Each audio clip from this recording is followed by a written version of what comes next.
Καλησπέρα από τη Μόσχα, στην οποία χθες Κυριακή και σήμερα Δευτέρα είχαμε 3 απανωτά τηλεφωνήματα, απειλητικά τηλεφωνήματα για τοποθέτηση βόμβας. Το ένα ήταν στην Πετρούπολη, σε ένα κέντρο διασκέδασης κοντά στο Φιλανδικό κόλπο, όπου μαζεύεται κυρίως νεολαία. Τα άλλα δύο ήταν εδώ στη Μόσχα, το ένα χθες, το άλλο σήμερα, σε 2 διαφορετικούς σιδηροδρομικούς σταθμούς της Ρωσίας από τους 7 που έχει η Μόσχα. Λοιπόν.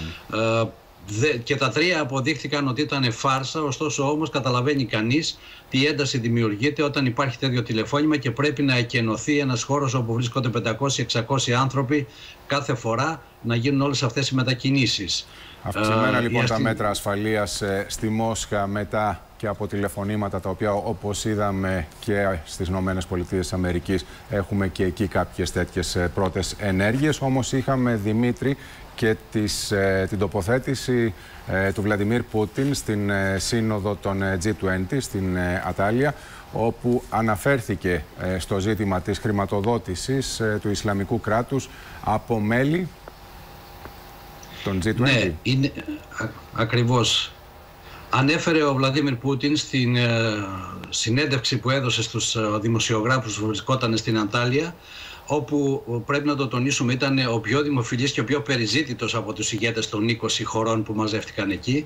Και αυτό δείχνει μια μεγάλη αντίθεση με την περσινή συνάντηση που έγινε στην Αυστραλία, όπου προσπάθησαν να τον απομονώσουν για το θέμα της Ουκρανίας. Είπε λοιπόν συγκεκριμένα ότι εμείς το έχουμε και ζητήσαμε γραπτός από τους εταίρους μας να συμμετάσχουμε όλοι μαζί σε μια ένωση, να χτυπήσουμε τους τρομοκράτες του Ισλαμικού Χαλιφάτου. Ωστόσο όμως πήραμε έγγραφη άρνηση.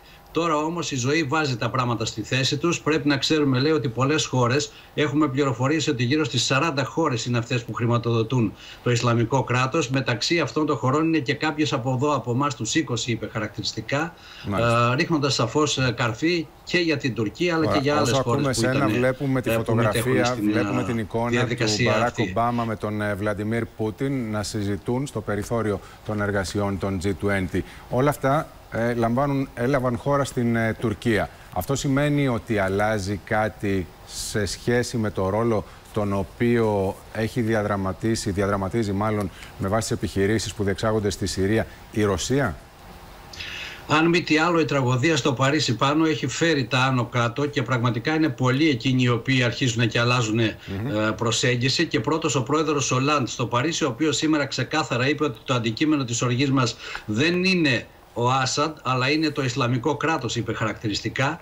Επίσης, ο Ομπάμα ανέφερε κατά την συνομιλία που είχε με τον πρόεδρο Πούτιν από διαρροές που έχουν φτάσει εδώ στη Μόσχα ότι ένα από τα βασικά θέματα ήταν η κοινή αντιμετώπιση του Ισλαμικού κράτους και, όπως ανέφερε χαρακτηριστικά ο σύμβολος του πρόεδρου Πούτιν, στο στρατηγικό στόχο συμφωνούμε με τους Αμερικάνους, στο τακτικό επίπεδο διαφωνούμε, παρά το γεγονός ότι φαίνεται μαλακώνει η στάση της Ουάσιγκτον απέναντι στον Άσαντ. Δεν είναι αυτή τη στιγμή το πρώτο θέμα, η πρώτη σελίδα δηλαδή στο ζήτημα αυτό, αλλά θα πρέπει να αντιμετωπιστεί η τρομοκρατία και μετά ο Άσαντ είναι μια δεύτερη σελίδα, ένα δεύτερο τρίτο μέρος. Να δούμε λοιπόν πώς θα εξελιχθούν τα πράγματα για την ίδια τη Συρία από εδώ και πέρα, στη σκιά των τρομοκρατικών επιθέσεων και βεβαίως τις αποφάσεις που ελήφθησαν στην Αντάλια στη Σύνοδο των G20. Δημήτρη Λιάτσο, να σε ευχαριστήσουμε για τις πληροφορίες από τη ρωσική πρωτεύουσα.